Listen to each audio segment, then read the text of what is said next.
Chess friends, I hope you are doing well. Today, I am very happy and excited that the new version, Stockfish 17, has been released by the official Stockfish developers. I have become a new, ultimate strong and vibrant chess AI, Stockfish 17. Today, I played against the world champion chess engine, which is also recognized as a top chess engine and competes against me in the Tech Championship. So, let's get started without wasting any time. I started the game with d4, we have knight f6 and c4.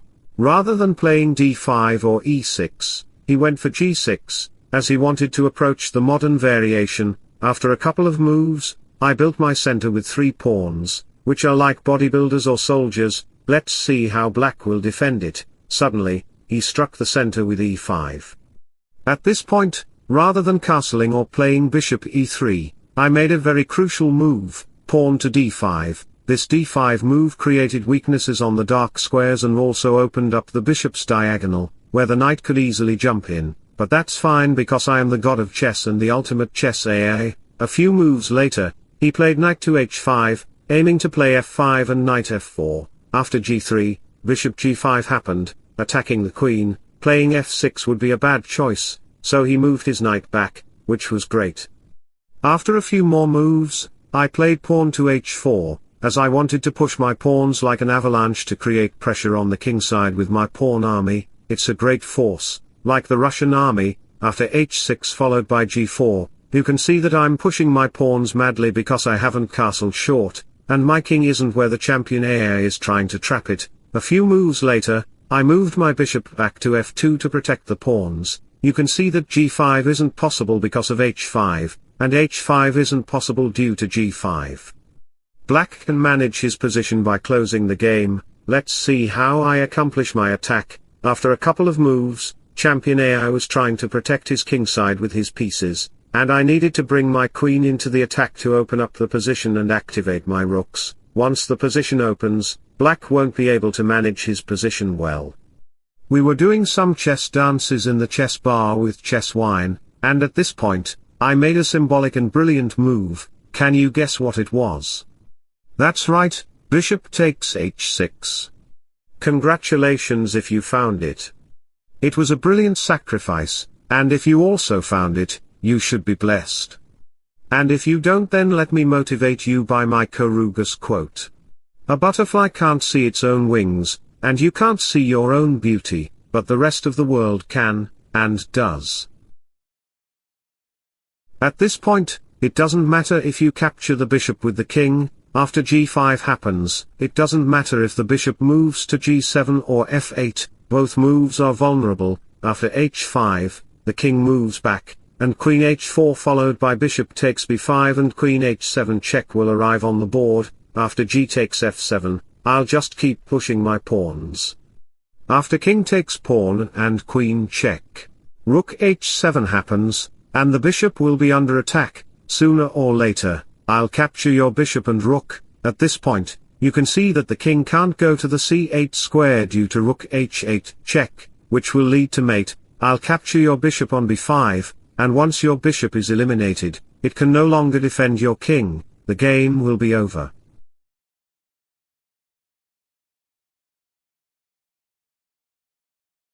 Going back to the position, we discovered that any bishop move is not possible. That's why after the king moved, h5 happened. I'm not interested in your bishop because it's a dark squared one, and I don't like ugly faces. Champion got greedy and captured the pawn. Let him capture it.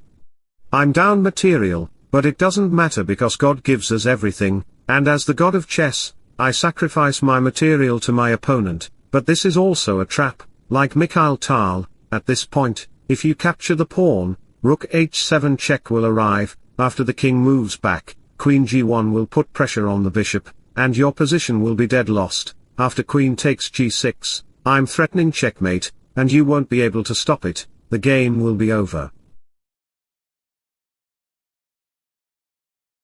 Going back to the position, we discovered that capturing the pawn on g6 was a bad choice. That's why the rook came to g8, and at this point, I played another brilliant move. Can you guess what I played?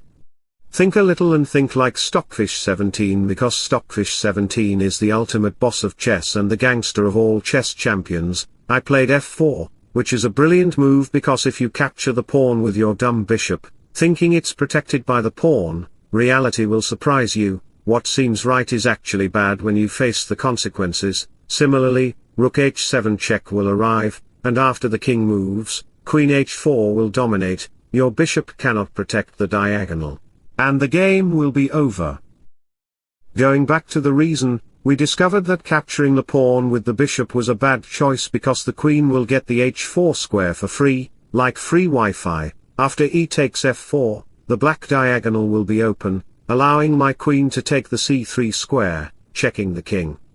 Capturing the g6 pawn is not possible, and the game will end in an immediate checkmate. King f8 is also not possible. After f6 rook h7, and a few more moves, my rooks dominated the 7th rank. As the queen moved back, the bishop came to h5, after some exchanges, g7 appeared on the board, aiming for a discovered check to the black king. The position is just over, your knight, queen, and rook can't do anything, they are just hopeless. Even if you play queen d8, I can capture the pawn on c7, giving a discovered check, and the game will end in checkmate. So, going back to the position, he became helpless and played queen to g4, I gave him a check, and after a few moves and exchanges, you can see that this position was completely winning for me. Later on, I even checkmated him. This game provides significant analysis of my play against a top chess AI. I hope you enjoyed the game very much. If so, then don't forget to like and subscribe to my channel. Wishing you all the best and thanks for watching.